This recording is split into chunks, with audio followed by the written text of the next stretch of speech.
S ಇಂದಿನ ನೇರ ವಿಶೇಷ ಚರ್ಚಾ ಕಾರ್ಯಕ್ರಮಕ್ಕೆ ಸ್ವಾಗತ.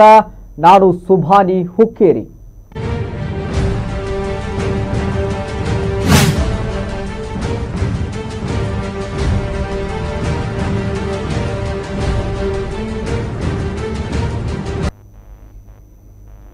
ಇಂದಿನ ನೇರ ವಿಶೇಷ ಚರ್ಚಾ ಕಾರ್ಯಕ್ರಮದಲ್ಲಿ ನಮ್ಮ ಜೊತೆ ವಿಶೇಷ ಅತಿಥಿಗಳು ಅರವಿಂದ್ ಏಗನಗೌಡರವರು ನಮ್ಮ ಜೊತೆ ಇದ್ದಾರೆ. ಬಿಜೆಪಿ ಮುಖಂಡರು ಇವತ್ತು ನಮ್ಮ ಸ್ಟುಡಿಯೋದಲ್ಲಿದ್ದಾರೆ.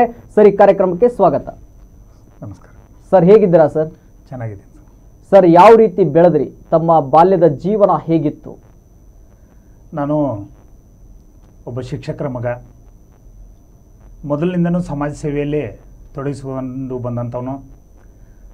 ಒಳ್ಳೆಯ ಸುಸಂಸ್ಕೃತ ಮನೆತನ ಮತ್ತು ರೈತ ಕುಟುಂಬದಿಂದ ಬಂದಂಥ ನಾನು ಬಾಲ್ಯಾವಸ್ಥೆಯನ್ನು ಗಂಡು ಮೆಟ್ಟಿನ ನಾಡನ್ನುವಂಥ ಕಿತ್ತೂರು ಚೆನ್ನಮ್ಮ, ಸಂಗೊಳ್ಳಿ ರಾಯಣ್ಣ, ಬೆಳವಡಿ ಮಲ್ಲಮ್ಮ ಬೆಳೆದಂಥ ಬೈಲೊಂಗಲ ತಾಲೂಕಿನ ಬುಡ್ರಕಟ್ಟಿ ಎಂಬ ಗ್ರಾಮದ ಆ ನೆಲಗಟ್ಟಿನಲ್ಲಿ ಬೆಳೆದು ಬಂದಂಥ ನಾನು ಕಾಲೇಜಿನ ಜೀವನಕ್ಕೆ ನಾನು ಇಲ್ಲಿ ಧಾರವಾಡಕ್ಕೆ ಬರಬೇಕಾಯಿತು. ಸರ್, ಅರವಿಂದ್ ಏಗನಗೌಡರು ಅಂತಂದರೆ ಬಿಜೆಪಿಯ ಕಟ್ಟ ಕಾರ್ಯಕರ್ತರು ಮತ್ತು ಬಿಜೆಪಿಯ ಕಟ್ಟ ಮುಖಂಡರು ಅನ್ನುವಂಥ ಮಾತುಗಳಿದೆ. ಇದರ ಬಗ್ಗೆ ತಾವು ಹೇಳಕ್ಕೆ ಇಷ್ಟಪಡ್ತೀರಾ? ಅದರಲ್ಲಿ ಯಾವುದೇ ಸಂಶಯವಿಲ್ಲ. ಯಾಕಂದರೆ ನಾನು ಭಾರತೀಯ ಜನತಾ ಪಾರ್ಟಿಯನ್ನು ಸೇರಿದಾಗಿನಿಂದ ಸುಮಾರು 1996 ನನ್ನ ರಾಜಕೀಯ ಪಾದಾರ್ಪಣೆ. ಅವತ್ತಿನಿಂದ ಇಲ್ಲಿವರೆಗೆ ಯಾವುದೇ ಕೆಲಸ ಕಾರ್ಯಗಳನ್ನು ಕೊಟ್ಟರು ಕೂಡ, ಯಾವುದೇ ಜವಾಬ್ದಾರಿಯನ್ನು ಕೊಟ್ಟರು ನಾನು ಅತಿ ನಿಷ್ಠೆಯಿಂದ ನಾನು ಮಾಡ್ತಾ ಬಂದಿದ್ದೀನಿ. ಮತ್ತು ಯಾವುದೇ ಜವಾಬ್ದಾರಿಯನ್ನು ಕೊಟ್ಟಾಗ ನಾನು ಯಾರನ್ನೋ ಮೆಚ್ಚಿಸೋದಕ್ಕಾಗಲಿ ಅಥವಾ ಯಾರಿಗೋ ನನ್ನನ್ನು ತೋರಿಸ್ಕೊಳ್ಳಿಕ್ಕಾಗಲಿ ನಾನು ಮಾಡಿದಂಥದ್ದಲ್ಲ. ನನ್ನ ಆತ್ಮಸಾಕ್ಷಿಗೆ ಅದು ಸರಿ ಅನಿಸಿರಬೇಕು, ನನ್ನ ಮನಸ್ಸಿಗೆ ಅದು ಶಾಂತಿಯನ್ನು ತಂದು ಕೊಟ್ಟಿರಬೇಕು, ನನ್ನ ಮನಸ್ಸಿಗೆ ಸರಿ ಅಂದಿರಬೇಕು. ಅಂಥ ಕೆಲಸಗಳನ್ನು ಮಾಡಿ ಭಾರತೀಯ ಜನತಾ ಪಾರ್ಟಿಯ ಏನು ನನಗೆ ಜವಾಬ್ದಾರಿಯನ್ನು ಕೊಟ್ಟಿದ್ರು ಆ ಜವಾಬ್ದಾರಿಗಳನ್ನು ಸರಿಯಾಗಿ ನಿಭಾಯಿಸ್ತಾ ಬಂದಿದ್ದೇನೆ ಅನ್ನೋ ಹೆಮ್ಮೆ ನನಗಿದೆ. ಅರವಿಂದ್ ಏಗನಗೌಡರವರ ತಂದೆ ಶಿಕ್ಷಕ ವೃತ್ತಿಯಲ್ಲಿ ಅಪಾರವಾಗಿರ್ತಕ್ಕಂಥ ಸೇವೆಯನ್ನು ಸಲ್ಲಿಸಿದ್ರು. ತಮ್ಮದು ಬುಡ್ರಕಟ್ಟಿ ಗ್ರಾಮ ಆದರೂ ಕೂಡ ಧಾರವಾಡದಲ್ಲಿ ತಮ್ಮದೇ ಆಗಿರ್ತಕ್ಕಂಥ ಚಾಪನ್ನ ಮೂಡಿಸಿದ್ರು. ಇದು ಹೇಗೆ ಸರ್? ನಾನು ನಿಜವಾಗ್ಲೂ ಬೆಳಗಾವಿ ಗೌರ್ಮೆಂಟ್ ಪಾಲಿಟೆಕ್ನಿಕ್ನಲ್ಲಿ ಡಿಪ್ಲೊಮಾ ಮೆಕ್ಯಾನಿಕಲ್ ಮಾಡಿದ್ದೆ. 1 ವರ್ಷ ನಾನು ಮನೆಯಲ್ಲಿ ಉಳಿಬೇಕಾಯಿತು. ಅನಿವಾರ್ಯ ಕಾರಣ ನಮ್ಮ ತಂದೆಯವರ ಅನಾರೋಗ್ಯದ ದೃಷ್ಟಿಯಿಂದ ನಾನು ಯಾವುದೇ ಕೆಲಸಕ್ಕೆ ಹೋಗಲಾರ್ದೆ ತಂದೆಯ ಆರೋಗ್ಯವನ್ನು ನೋಡ್ತಾ ನಾನು ಉಳಿಬೇಕಾಯಿತು. ತದನಂತರದಲ್ಲಿ ನನ್ನ ಮನಸ್ಸಿಗೆ ಬಂದಿದ್ದು ನಾನು ಪೊಲೀಸ್ ಅಧಿಕಾರಿ ಆಗಬೇಕನ್ನುವಂಥ ಇಚ್ಛೆಯನ್ನು ಇಟ್ಟುಕೊಂಡು ಗರಗದಲ್ಲಿ ಧಾರವಾಡ ಜಿಲ್ಲೆಯ ಧಾರವಾಡ ತಾಲೂಕಿನ ಗರಗ್ ಕಾಲೇಜಿನಲ್ಲಿ ನಾನು PUCಗೆ ಅಡ್ಮಿಷನ್ ಮಾಡಿ ಅಲ್ಲಿ PUCಯನ್ನು ಮುಗಿಸಿ ತದನಂತರದಲ್ಲಿ ಧಾರವಾಡದ ಕರ್ನಾಟಕ ಕಾಲೇಜಿನಲ್ಲಿ ನಾನು ಪದವಿಯನ್ನು ಪಡೆದೆ. ಈ ರೀತಿಯಾಗಿ ನಾನು ಕಾಲೇಜಿಗೆ ಬಂದಾಗ ಸುಮಾರು 1991 ಇಸ್ವಿಯಲ್ಲಿ ನಾನು ಅವಾಗ ಧಾರವಾಡಕ್ಕೆ ಬಂದಾಗ ನನಗಿರುವಂಥ ಎಲ್ಲ ಸ್ನೇಹಿತರು ಕೂಡ ಧಾರವಾಡ ತಾಲೂಕಿನ ಎಲ್ಲ ಗ್ರಾಮೀಣ ಭಾಗದಿಂದ ಬಂದಂಥ ಎಲ್ಲ ಗೆಳೆಯರು ಕೂಡ ನನಗಿದ್ರು. ಈ ರೀತಿಯಾಗಿ ನಾನು ಹಳ್ಳಿಯಿಂದ ಬಂದ ಕಾರಣದಿಂದ ನಾ ಎಲ್ಲ ಜನಾಂಗದ ಜೊತೆ ಹೊಂದಾಣಿಕೆ ಮಾಡಿಕೊಳ್ಳುವಂಥ ಗುಣವನ್ನು ನಮ್ಮ ತಂದೆಯವರಿಂದ ಕಲಿತುಕೊಂಡು ಬಂದಿದ್ದರಿಂದ ನಾನು ಈ ಮಟ್ಟಕ್ಕೆ ಬೆಳಲಿಕ್ಕೆ ಅದು ಸಹಕಾರಿ ಆಗ್ತು. ನಮ್ಮ ತಂದೆಯರ ಆಶೀರ್ವಾದ, ಅವ್ರು ಹಾಕಿಕೊಟ್ಟಂಥ ದಾರಿ ನನ್ನ ಈ ಸ್ಥಾನಕ್ಕೆ ತರಲಿಕ್ಕೆ ಅತಿ ಪ್ರಮುಖ ಪಾತ್ರವನ್ನು ವಹಿಸ್ತಂತೇಳಿ ನಾನು ಹೇಳಲಿಕ್ಕೆ ಬಯಸ್ತೇನೆ. ಅರವಿಂದ್ ಏಗನಗೌಡರು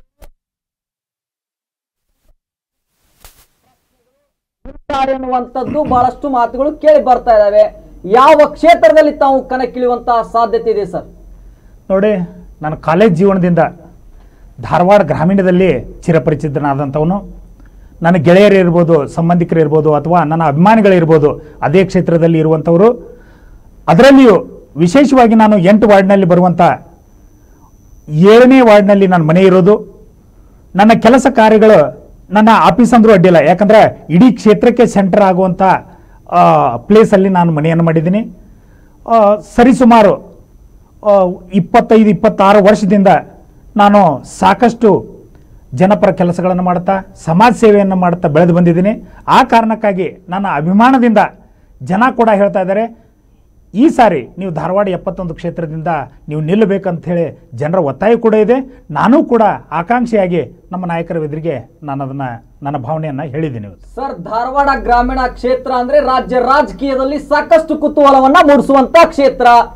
ಆ ಕ್ಷೇತ್ರದಲ್ಲಿ ಬಹಳಷ್ಟು ಟಿಕೆಟ್ ಆಕಾಂಕ್ಷಿಗಳಿದ್ದಾರೆ. ಒಂದು ಕಡೆ ಮಾಜಿ ಶಾಸಕಿಯರಾಗಿರ್ತಕ್ಕಂಥ ಸೀಮಾ ಮಸೂತಿ ಅವರು ಇದ್ದಾರೆ, ಇನ್ನೊಂದು ಕಡೆ ಅಮೃತ್ ದೇಸಾಯಿ ಸರ್ ಅವರಿದ್ದಾರೆ, ಅದರ ಜೊತೆಗೆ ತಾವು ಕೂಡ ಅರವಿಂದ್ ಏಗನಗೌಡರು ಸರ್ ಇದ್ದಾರೆ. ತಮಗೆ ಟಿಕೆಟ್ ಸಿಕ್ಕೇ ಸಿಗುತ್ತಾ ಅನ್ನುವಂಥದ್ದು ಏನಾದರೂ ಕನ್ಫರ್ಮ್ ಇದೆಯಾ ಸರ್? ಹೇಗೆ ನೋಡಿ,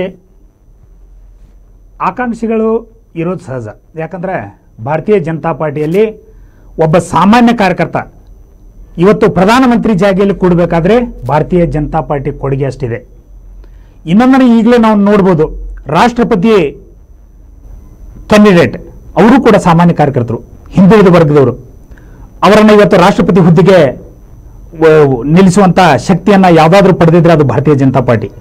ಭಾರತೀಯ ಜನತಾ ಪಾರ್ಟಿಯಲ್ಲಿ ಒಬ್ಬ ಸಾಮಾನ್ಯ ಕಾರ್ಯಕರ್ತನ ಅವನ ಕಾರ್ಯತತ್ಪರತೆ, ಅವನ ಕೆಲಸ, ಅವನು ಮಾಡುವಂಥ ಹೋರಾಟಗಳ ಮೇಲೆ ಈ ಟಿಕೆಟ್ ನಿರ್ಧಾರವಾಗ್ತದೆ ಅಂತ ಹೇಳಿ ನನ್ನ ಮನಸ್ಸಿಗೆ ಅನಿಸ್ತಾ ಇದೆ. ಆ ಭಾವನೆ ಕೂಡ ನನಗಿದೆ.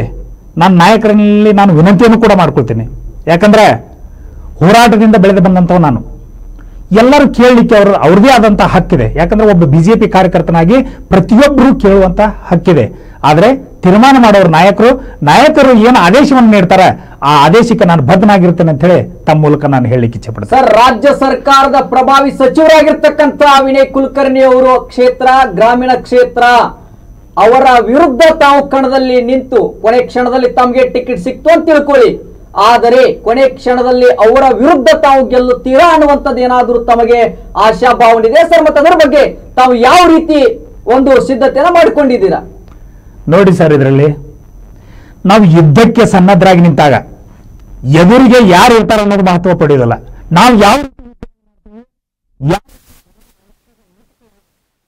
ಭಾವನೆಗಳಿಗೆ ಸ್ಪಂದಿಸ್ತೇವೆ ಅನ್ನೋದು ಮುಖ್ಯವಾಗ್ತದೆ. ಇಲ್ಲಿ ಸಚಿವರು ಪ್ರಭಾವಿಗಳು ಇರ್ಬೋದು, ಆದರೆ ನಾನು ಹೆಮ್ಮೆಯಿಂದ ಹೇಳ್ಕೊಳ್ತೀನಿ, ಒಬ್ಬ ನಿಷ್ಠಾವಂತ BJP ಕಾರ್ಯಕರ್ತ ಪ್ರಧಾನಮಂತ್ರಿಗಳ ಮಟ್ಟಕ್ಕೆ ಹೋಗೋದಾದ್ರೆ ಒಬ್ಬ ಕಾರ್ಯಕರ್ತರ ಅವರನ್ನು ಎದುರಿಸೋದು ಏನು ಕಷ್ಟ ಅಲ್ಲ. ಮೇಲಾಗಿ ಎಲ್ಲ ಜನಾಂಗ, ಎಲ್ಲ ಸಮಾಜ, ಎಲ್ಲ ವರ್ಗದ ಜನರೊಂದಿಗೆ ನಾನು ಸತತವಾಗಿ ಸಂಪರ್ಕದಿಂದ ಇರೋದ್ರಿಂದ, ಸಮಾಜ ಸೇವೆಯಲ್ಲಿ ನನ್ನದೇ ಆದಂಥ ಛಾಪನ್ನು ಮೂಡಿಸಿರೋದ್ರಿಂದ, ಸಮಾಜದ ಏಳಿಗೆಗೆ, ಯಾಕಂದರೆ ದೊಡ್ಡವರಾದ ಮೇಲೆ ನಾವೆಲ್ಲ ದೊಡ್ಡ ಲೆವೆಲ್ಗಳಲ್ಲಿ ನೋಡ್ತೀವಿ, ಆದರೆ ನಾನು ಕೆಳಮಟ್ಟದಿಂದ ಬಂದಂಥ ಕಾರ್ಯಕರ್ತ, ಕೆಳಮಟ್ಟದ ಜನರೊಳಗೆ ಅತ್ಯುತ್ತಮ ಬಾಂಧವ್ಯವನ್ನು ಹೊಂದಿದ್ದೇ ನನ್ನ ಗೆಲುವಿಗೆ ಕಾರಣ ಆಗ್ತದೆ. ಮತ್ತು ನನ್ನ ಸಮಾಜ ಸೇವೆ ನನ್ನ ಕೈ ಹಿಡಿತದೆ.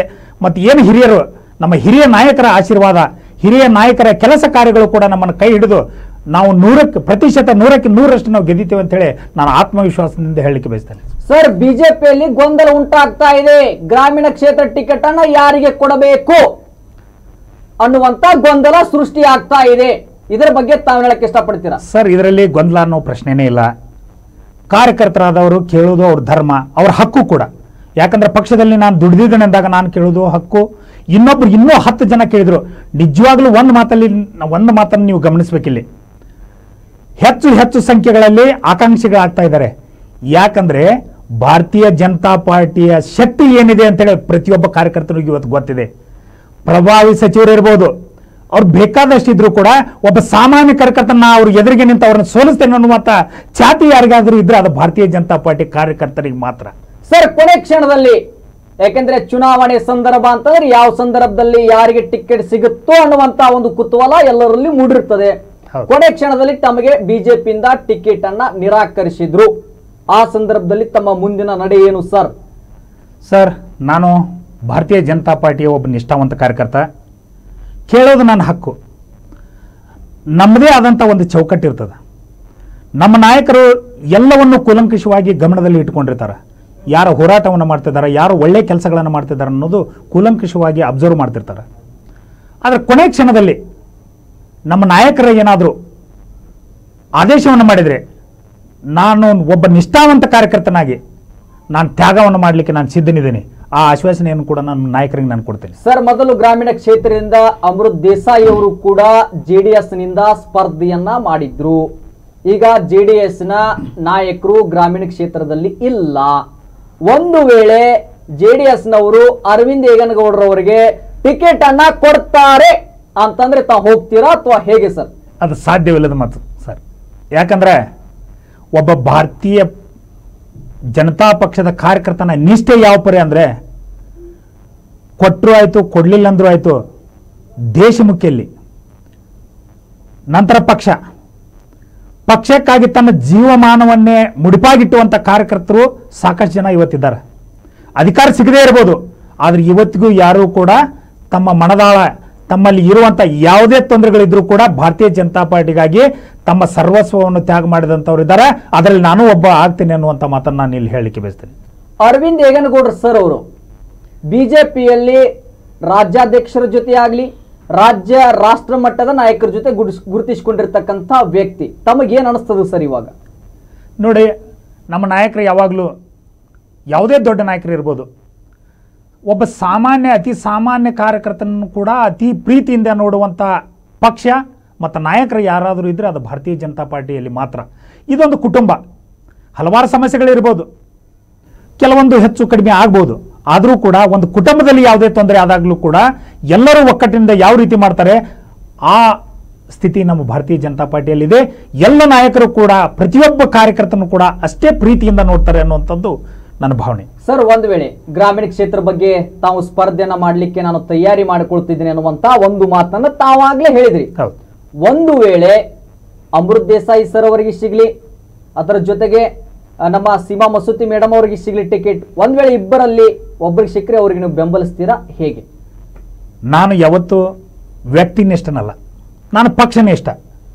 ಪಕ್ಷ ಏನು ಆದೇಶವನ್ನು ಕೊಡ್ತದೋ, ಪಕ್ಷ ಯಾರಿಗೆ ಟಿಕೆಟ್ ಕೊಡ್ತದೋ ಅವರಿಗಾಗಿ ನನ್ನ ತನು ಮನ ಧನದಿಂದ ದುಡಿಲಿಕ್ಕೆ ನಾನು ಶಕ್ತಿವಂತನಾಗಿದ್ದೇನೆ. ಆ ರೀತಿ ನಾನು ದುಡಿತೇನೆ. ಯಾಕಂದರೆ ನಮ್ಮಲ್ಲಿ ಇಲ್ಲಿ ಭೇದ ಭಾವಗಳಿಲ್ಲ, ಕೇಳೋದು ನಮ್ಮ ಹಕ್ಕು.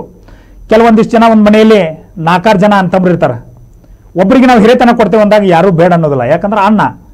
ಆ ರೀತಿ ಯಾರಿಗೇ ಟಿಕೆಟ್ ಕೊಟ್ಟರು ಕೂಡ ನಾವು ಅದನ್ನು ಶಿರಸಾವಹಿಸಿ ಪಕ್ಷ ಏನು ಜವಾಬ್ದಾರಿಯನ್ನು ನೀಡ್ತದೆ ಆ ಜವಾಬ್ದಾರಿಯನ್ನು ನಾವು ನಿರ್ವಹಿಸ್ತೇನೆ ಅಂತ ಹೇಳಿ ನಾನು ಈ ಮೂಲಕ ಹೇಳ್ತೇನೆ. ಸರ್, ಆ ಸಂದರ್ಭದಲ್ಲಿ ಅಸಮಾಧಾನ ಉಂಟಾಗುವುದು ಸಹಜ, ಅವಾಗ ನೀವು ಏನು ಮಾಡ್ತೀರಾ? ಅಸಮಾಧಾನ ಅನ್ನೋ ಪ್ರಶ್ನೆನೇ ಬರೋದಿಲ್ಲ ಸರ್ ಇಲ್ಲಿ. ಯಾಕಂದ್ರೆ ನಾನು ಆ ನಿಟ್ಟಿನಲ್ಲಿ ಬೆಳೆದಂಥ ವ್ಯಕ್ತಿ ಅಲ್ಲ. ಅಧಿಕಾರ ಆಸೆಗೆ ಇವತ್ತು ಎಂದೂ ನಾನು ಬೆನ್ನು ಹತ್ತಿಲ್ಲ. ಅಧಿಕಾರ ಯಾವಾಗ ಬರಬೇಕು, ಯಾವಾಗ ನಾಯಕರು ಕೊಡಬೇಕು ಅನ್ನೋದನ್ನು ನಾಯಕರು ತೀರ್ಮಾನ ಮಾಡ್ತಾರೆ. ಅವತ್ತು ಒಬ್ಬ ಸಾಮಾನ್ಯ ಕಾರ್ಯಕರ್ತನನ್ನು ಕೂಡ ಮೇಲ್ಮಟ್ಟಕ್ಕೆ ಒಯ್ಯುವಂಥ ಶಕ್ತಿ ನಮ್ಮ ನಾಯಕರಿಗಿದೆ. ಅವರು ಮಾಡೇ ಮಾಡ್ತಾರೆ. ಆ ಆತ್ಮವಿಶ್ವಾಸ ಅಂತೂ ನನಗಿದೆ. ಅದಕ್ಕಾಗಿ ನಾವು ಪಕ್ಷ ವಿರೋಧಿ ಚಟುವಟಿಕೆಗಳನ್ನು ಯಾವುದೂ ಕೂಡ ಮಾಡೋದಿಲ್ಲ. ಯಾರಿಗೇ ಟಿಕೆಟ್ ಕೊಡಲಿ, ನನಗೆ ಅಕಸ್ಮಾತ್ ಟಿಕೆಟ್ ಆದರೆ ಅವರೆಲ್ಲರೂ ಮಾಡ್ತಾರೆ. ಅದರಲ್ಲಿ ಅವ್ರು ಕೇಳಿದವರಲ್ಲಿ ಯಾರಿಗೂ ಆದರೂ ಅವ್ರಿಗೆ ಶಿರಸಾವಹಿಸಿ ನಾನು ಕೆಲಸವನ್ನು ಮಾಡಲಿಕ್ಕೆ ನಾನು ಬದ್ಧನಾಗಿದ್ದೇನೆ. ಅರವಿಂದ್ ಏಗನಗೌಡ ಕಟ್ಟ ಹಿಂದುತ್ವವಾದಿ ಅನ್ನುವಂಥ ಪ್ರಶ್ನೆ, ಇದ್ರ ಬಗ್ಗೆ ತಾವು ಹೇಳ್ತೀರಾ? ಹೌದು, ಇದರಲ್ಲಿ ಎರಡು ಮಾತಿಲ್ಲ. ಹಿಂದುತ್ವಕ್ಕೆ ಹಿಂದೂಗಳಿಗೆ ಅನ್ಯಾಯವಾದಾಗ ಸಿಡಿದೆದ್ದು ನಿಲ್ಲುವಂಥ ಛಾತಿಯನ್ನು ನಾನು ಚಿಕ್ಕಂದಿನಿಂದಲೇ ರೂಢಿಸಿಕೊಂಡು ಬಂದವನು. ಸಾಕಷ್ಟು ಆ ನಿಟ್ಟಿನಲ್ಲಿ ಹೋರಾಟಗಳನ್ನು ಕೂಡ ಮಾಡಿದ್ದೇನೆ.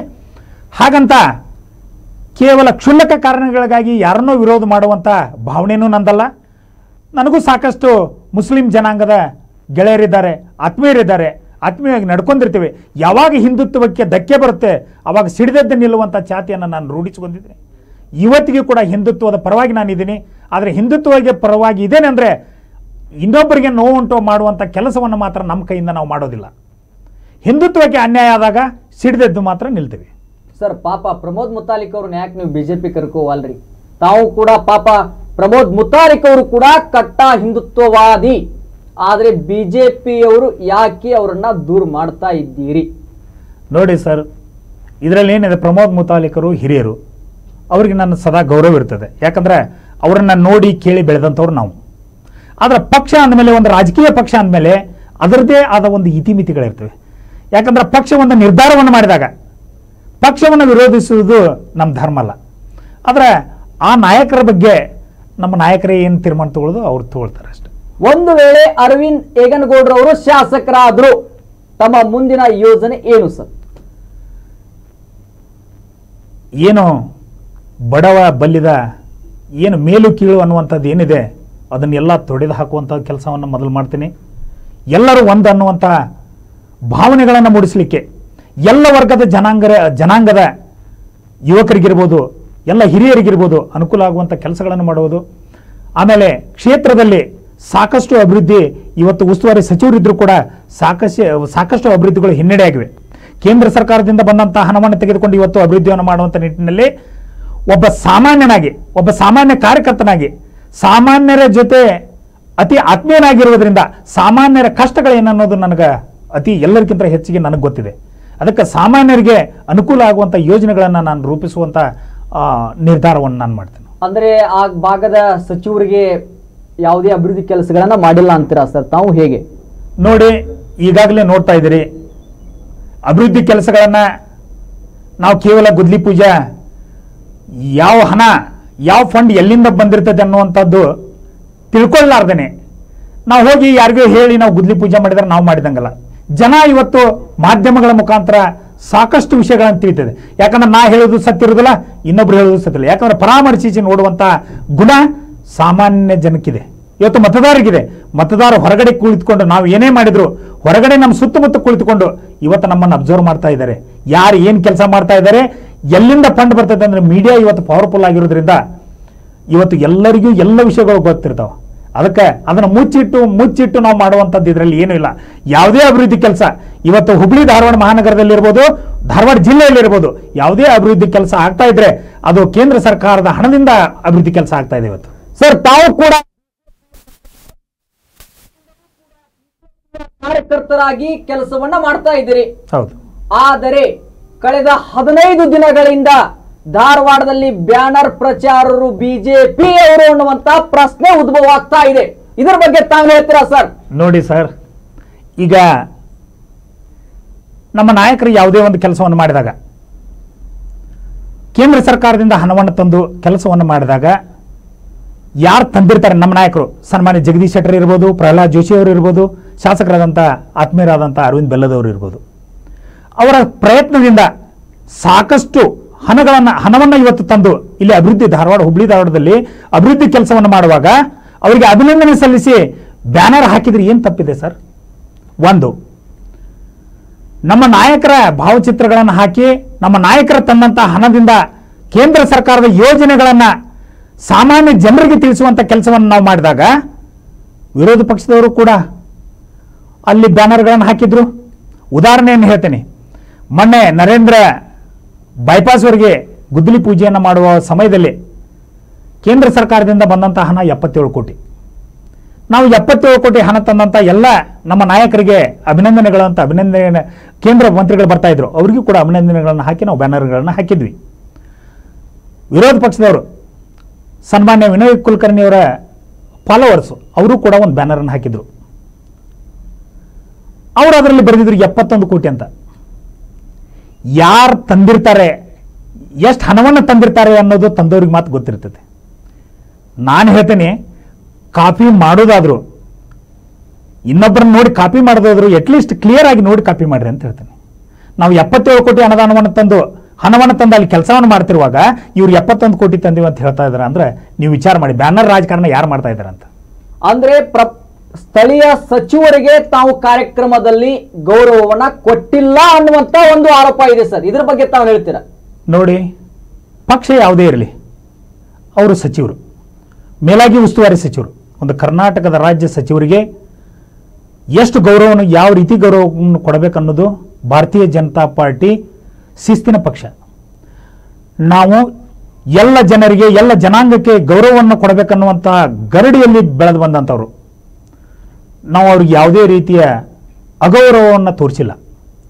ಆದರೆ ಅವರಿಗೆ ಗೌರವಯುತವಾಗಿ ನಡ್ಕೊಂಡಾಗೂ ಕೂಡ ಅವ್ರು ಏನು ತಿಳ್ಕೊಂಡ್ರೆ ಏನೋ ಅವತ್ತು ಆ ರೀತಿ ವರ್ತನೆಯನ್ನು ಮಾಡಿದರು.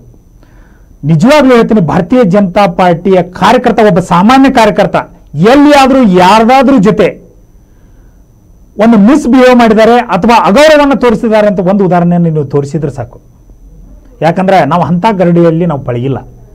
ನಾವು ಒಳ್ಳೆಯ ಒಂದು ಸುಸಂಸ್ಕೃತ ಶಿಸ್ತಿನ ಪಕ್ಷದಲ್ಲಿ ನಾವು ಬೆಳೆದಿದ್ವಿ. ಆ ರೀತಿ ಅಗೌರವ ತೋರಿಸಿದ್ದು ಇದು ಶುದ್ಧ ಸುಳ್ಳು. ಸರಿ ಸರ್, ಮತ್ತೆ ಹಲವು ಪ್ರಶ್ನೆಗಳನ್ನ ಕೇಳುವಂತ ಒಂದು ಪ್ರಯತ್ನವನ್ನ ನಾ ಮಾಡ್ತೇನೆ. ಈಗ ಅದಕ್ಕಿಂತ ಮುಂಚೆ ಒಂದು ಸ್ಮಾಲ್ ಬ್ರೇಕ್.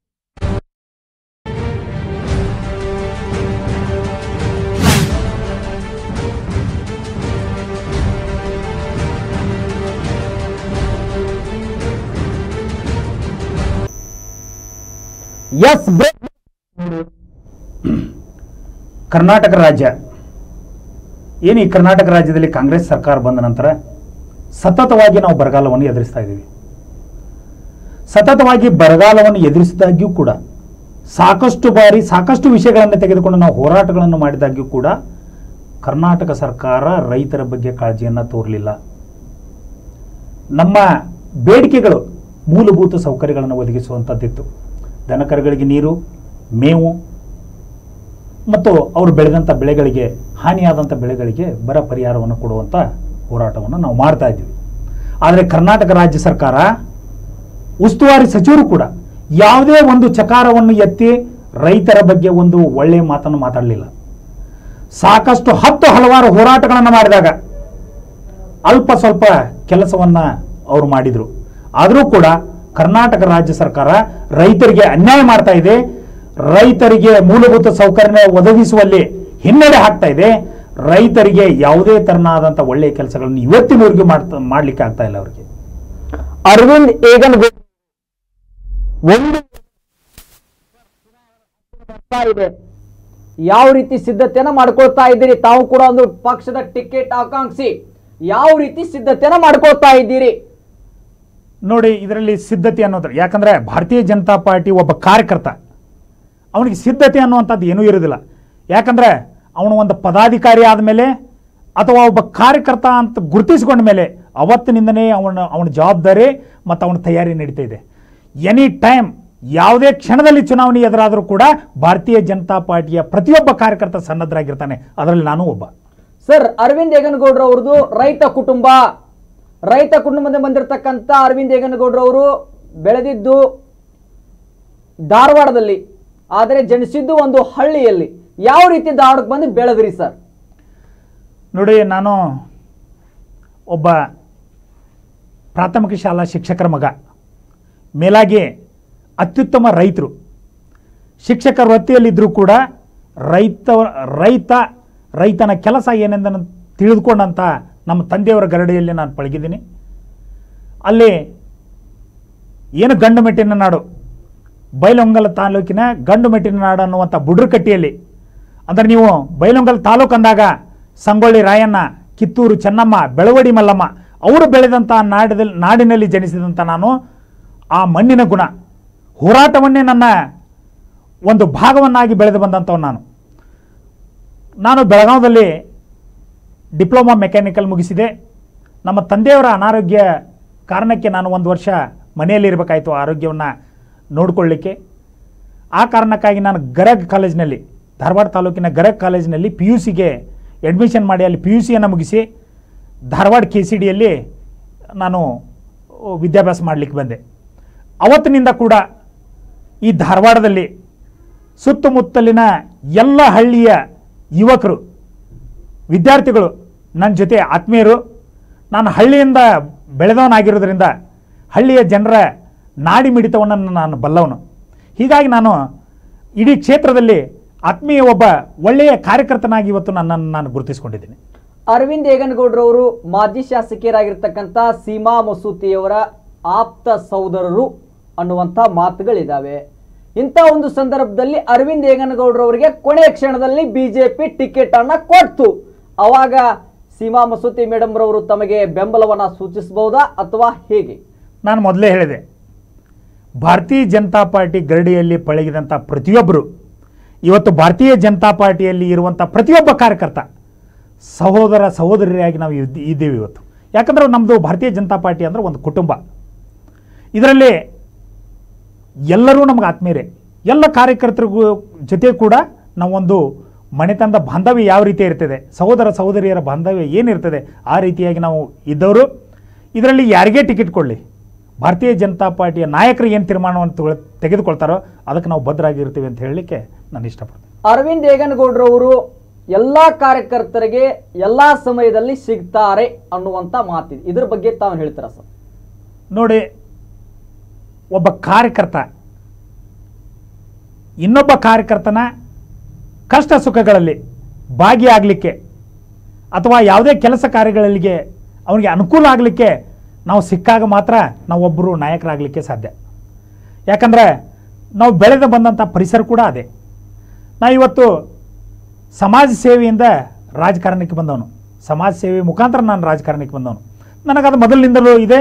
ನಾನು ಇಷ್ಟು ಬೆಳೆದಿದ್ದೇನೆಂದರೂ ಕೂಡ ನಾನು ಇನ್ನೂವರೆಗೆ ಒಬ್ಬ ಸಾಮಾನ್ಯ ಕಾರ್ಯಕರ್ತ, ಒಬ್ಬ ಸಮಾಜ ಸೇವೆ ಮಾಡುವಂಥ ಕಾರ್ಯಕರ್ತ ಅಂಥೇಳಿ ನನ್ನ ಮನಸ್ಸಿನ ಭಾವನೆ ಇದೆ.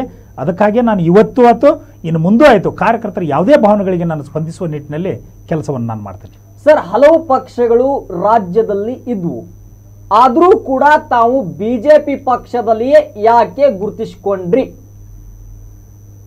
ನೋಡಿ, ಇದರಲ್ಲಿ ಭಾರತೀಯ ಜನತಾ ಪಾರ್ಟಿಯಲ್ಲಿ ನಾನು ಗುರುತಿಸಿಕೊಳ್ಳಲಿಕ್ಕೆ ಮೂಲ ಕಾರಣ ನನ್ನ ದೇಶಭಕ್ತಿ. ಆ ಪಕ್ಷದಲ್ಲಿ ದೇಶ ಮೊದಲು, ಆಮೇಲೆ ರಾಜಕೀಯ. ಆ ಕಾರಣಕ್ಕಾಗಿ ದೇಶದ ಒಂದು ಒಳ್ಳೆಯ ಸುಸಂಸ್ಕೃತ ದೇಶ, ಸದೃಢವಾದ ದೇಶವನ್ನು ಕಟ್ಟಲಿಕ್ಕೆ ನಾನೊಬ್ಬ ಸಾಮಾನ್ಯ ಕಾರ್ಯಕರ್ತನಾಗಿ ನನ್ನ ಹಳೆಯ ಸೇವೆಯನ್ನು ಭಾರತೀಯ ಜನತಾ ಪಾರ್ಟಿ ಜೊತೆ ಮಾಡಬೇಕನ್ನುವಂಥ ಒಂದು ನಿಟ್ಟಿನಲ್ಲಿ ನಾನು ಭಾರತೀಯ ಜನತಾ ಪಾರ್ಟಿಯನ್ನು ಸೇರಿದೆ. ಸರ್, JDSನವರು ಅರವಿಂದ್ ಏಗನಗೌಡರು ರೈತ ಮುಖಂಡರು, ರೈತರ ಬಗ್ಗೆ ಅಪಾರ ಕಾಳಜಿಯನ್ನ ಹೊಂದಿರತಕ್ಕಂಥ ವ್ಯಕ್ತಿತ್ವ ಅರವಿಂದ್ ಏಗನಗೌಡರಿಗಿದೆ.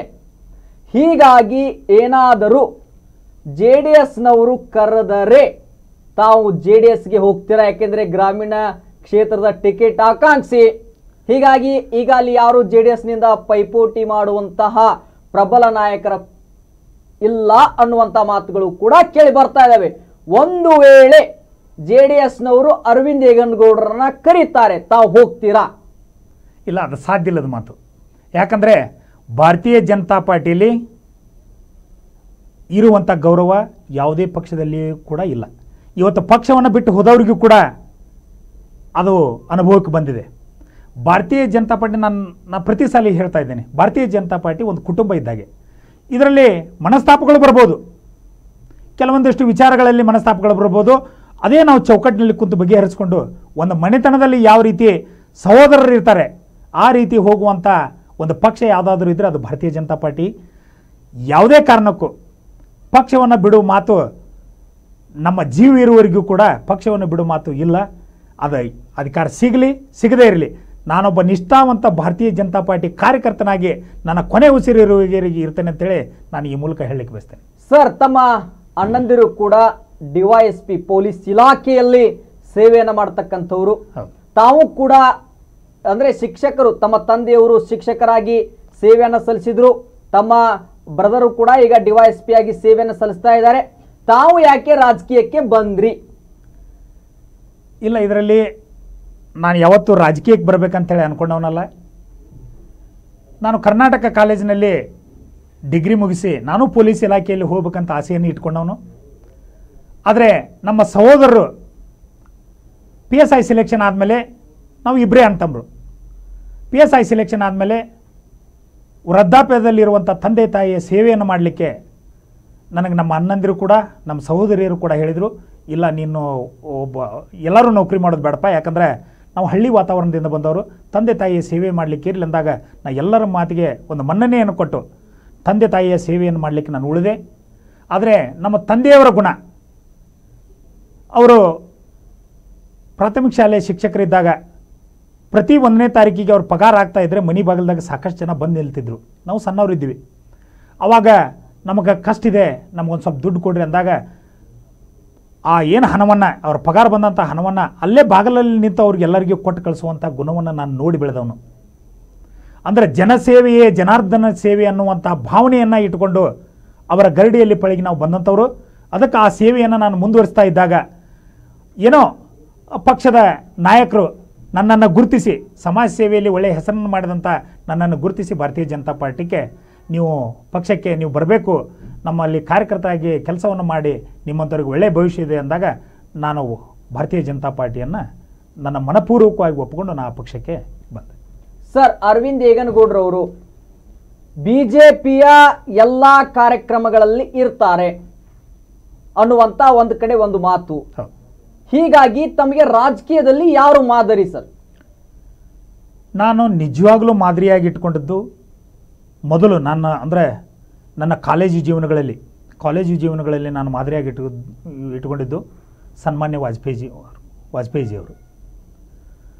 ಅವರ ಆದರ್ಶಗಳನ್ನು ಮೈಗೂಡಿಸಿಕೊಂಡು ಅವರಂತೆ ನಾನು ಕೂಡ ಒಂದು ಜನಸಾಮಾನ್ಯರಿಗೆ ಮಾದರಿಯಾಗಿ ಬೆಳಿಬೇಕನ್ನುವಂಥ ಆಶಾಭಾವನೆಗಳನ್ನು ಇಟ್ಕೊಂಡು ಬಂದಿದ್ದೀನಿ. ಇವತ್ತು ನಮ್ಮೆಲ್ಲ ನಾಯಕರು ಕೂಡ ನನಗೆ ಆದರ್ಶ.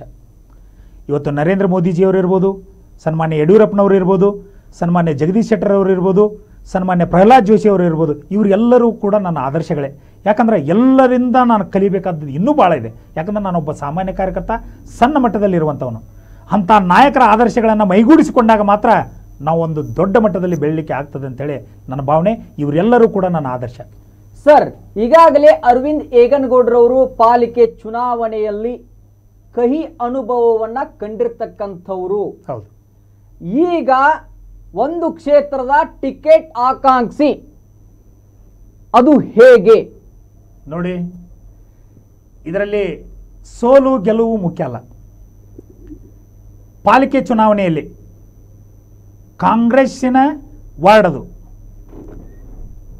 ಅಲ್ಲೇ ಭಾರತೀಯ ಜನತಾ ಪಾರ್ಟಿಯ ಮತದಾರ ಬಾಂಧವರು ಕಡಿಮೆ ಇದ್ದಂಥ ಸಮಯದಲ್ಲಿ ನಾನು ನಿಂತು ಎಲೆಕ್ಷನಲ್ಲಿ ಕಾಂಪೀಟ್ ಮಾಡಿ ಕೇವಲ ಕೆಲವೇ ಅಲ್ಪ ಮತಗಳಲ್ಲಿ ನಾನು ಸೋತಿದ್ದೇನೆ. ಆ ಹೆಮ್ಮೆ ನನಗಿದೆ.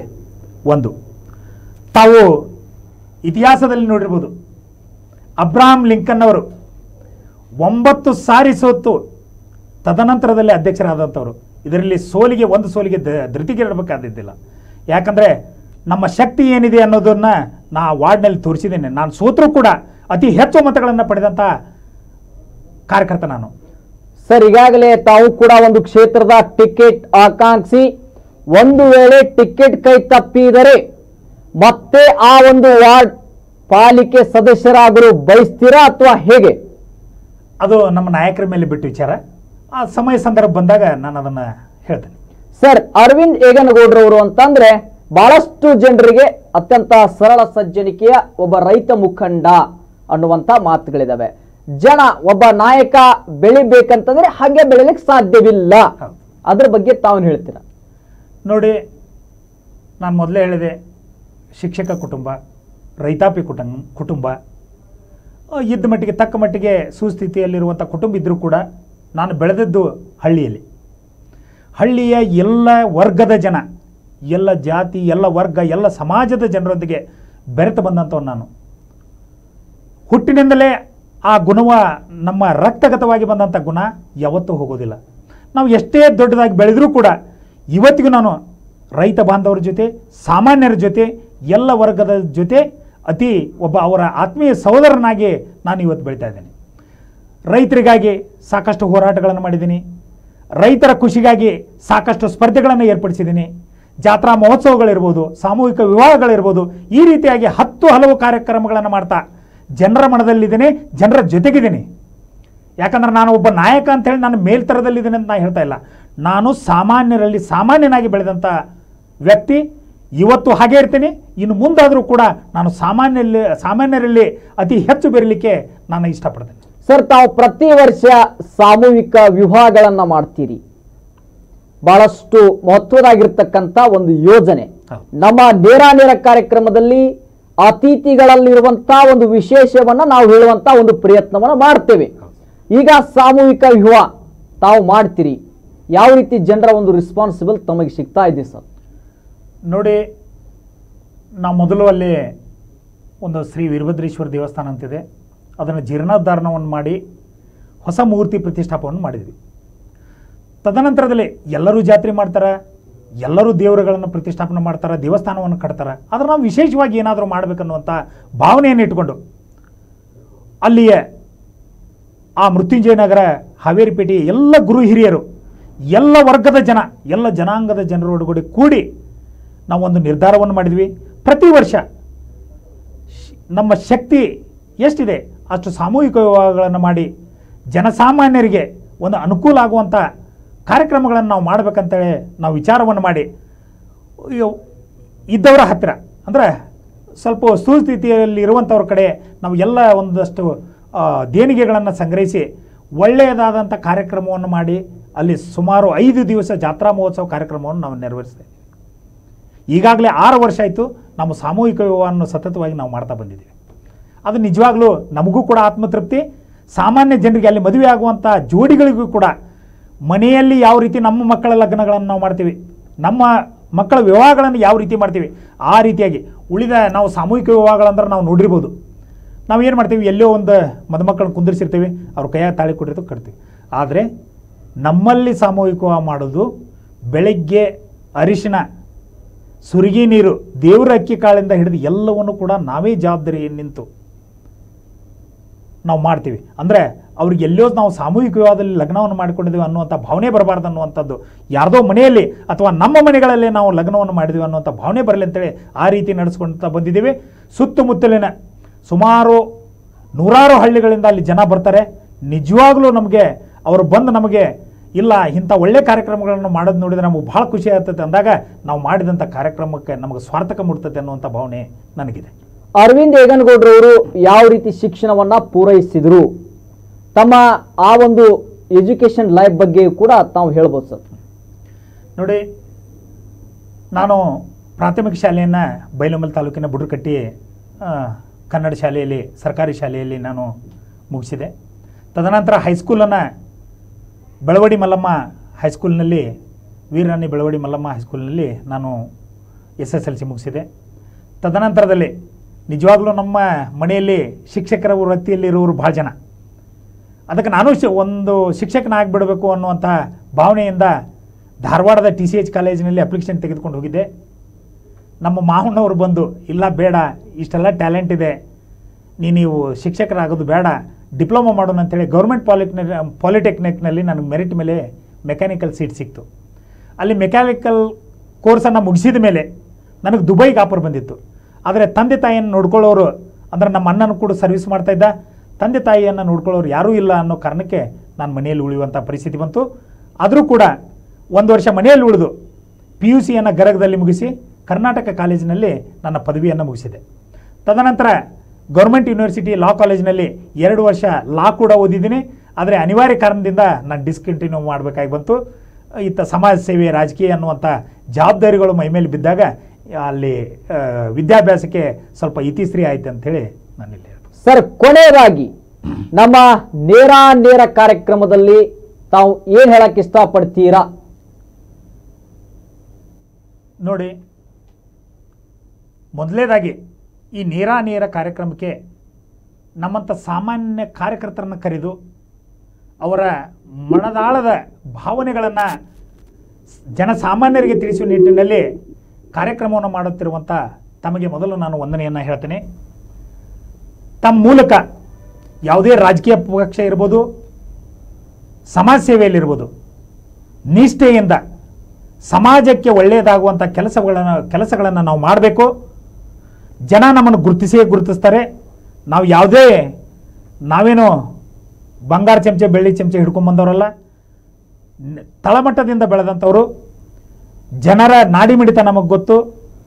ಜನರ ಭಾವನೆಗಳಿಗೆ ಸ್ಪಂದಿಸುವಂಥ ಕೆಲಸವನ್ನು ಮಾಡಿದಾಗ ಮಾತ್ರ ಒಬ್ಬ ಉತ್ತಮ ನಾಯಕನಾಗಲಿಕ್ಕೆ ಒಂದು ಪೂರಕವಾಗ್ತದೆ ಅಂತ ಹೇಳಿ ನಾನು ಈ ಮೂಲಕ ಹೇಳಲಿಕ್ಕೆ ಇಚ್ಛೆಪಡ್ತೇನೆ. Thank you sir. ಇವತ್ತಿನ ನಮ್ಮ ನೇರ ವಿಶೇಷ ಕಾರ್ಯಕ್ರಮಕ್ಕೆ ಆಗಮಿಸಿದ್ರಿ. ನಮ್ಮ ಹಲವು ಪ್ರಶ್ನೆಗಳಿಗೆ ಉತ್ತರವನ್ನು ಕೂಡ ತಾವು ಕೊಟ್ರಿ. ತಮಗೆ ನಮ್ಮ ನ್ಯೂಸ್ ಟೈಮ್ನ ಪ್ರಧಾನ ಸಂಪಾದಕರಾಗಿರ್ತಕ್ಕಂಥ ಗಿರೀಶ್ ಹೆಗಡೆ ಸರ್ ಅವರ ಪರವಾಗಿ, ಅದರ ಜೊತೆಗೆ ನಮ್ಮ ನ್ಯೂಸ್ ಟೈಮ್ನ ಎಲ್ಲ ಬಳಗದ ಪರವಾಗಿ ತಮಗೆ ಅಭಿನಂದನೆಗಳು ಸರ್. ಧನ್ಯವಾದಗಳು. ಯಸ್, ಇಂದಿನ ನಮ್ಮ ನೇರ ಕಾರ್ಯಕ್ರಮದಲ್ಲಿ ನಮ್ಮ ಹಲವು ಪ್ರಶ್ನೆಗಳಿಗೆ ಬಿಜೆಪಿಯ ಮುಖಂಡರಾಗಿರ್ತಕ್ಕಂಥ ಅರವಿಂದ್ ಏಗನಗೌಡರವರು ಬಹಳಷ್ಟು ಉತ್ತರಗಳನ್ನು ಕೂಡ ಕೊಟ್ಟರು. ಇದು ಇಂದಿನ ನಮ್ಮ ನೇರ. ಮತ್ತೆ ನಾಳೆ ಮತ್ತೊಂದು ವಿಶೇಷ ಅತಿಥಿಗಳೊಂದಿಗೆ ನಿಮ್ಮ ಮುಂದೆ ನಾವು ಬರ್ತೇವೆ. ನ್ಯೂಸ್ ಟೈಮ್, ನಿಮ್ಮ ಧ್ವನಿಗೆ ನಮ್ಮ ಸ್ಪಂದನೆ.